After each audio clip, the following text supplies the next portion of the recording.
Ina kallo inda na kwance bata da lafiya kika tsallake ta kika fita kika bar gidan nan? A in dai gidan nan ne. Walida sai ta gaji da shi da kafar ta za ta bar gidan nan. Salamu alaikum. Bilal. Na'am. Fito mana. Ni fa ummi bana so kina shiga da wannan. Mun shi miki maka ga idanuna ba? Ki tashi ki dauki wannan bahon. Ki je an kwana jiya ana ruwa.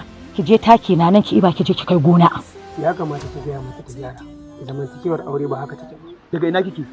Daga makota. Wani makwabtan? Gidan Jamila ba kya ne. Larai gidansa ba kya ne.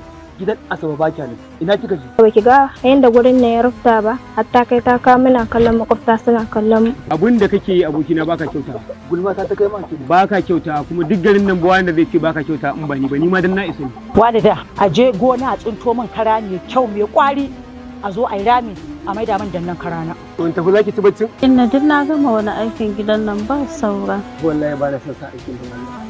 Kuma wallahi idan kina kika mun ni yasa kika ga ni ma ina miki abin da kike.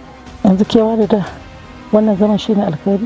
Ba abin da kika a cikin gidan nan, aikin cikin gidan nan ba wani aiki bane, ba aiki ne dan kankani, amma saboda tsaban munafunci kin zo kin samu guri kin zauna kusa da ni. Ummi ai inda ma haka ake yi tuntuna ai kin ga da ba haka ba. Ka gaya mata ko wajen ƙarin auren nan kuwa?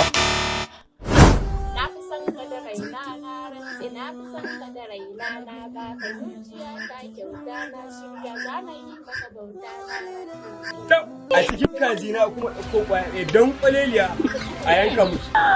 Maciji da ya sami ummi a daji. Kawai ki mata asiri gwa azzalima. Sai ku subscribe ku danna mana karawa a YouTube channel mai suna Gadama TV, a nan ne kadai wannan shirin zai fara zuwa muku. Haka zalika za a ringa dora muku wannan shirin a gidan talabijin din mai suna Dalla Dalla duk ranar Lahadi misalin karfe 8 na dare, da kuma maimaicin shirin a ranar Litinin misalin karfe 8 na safe a gidan talabijin din mu na Dalla Dalla. Walida.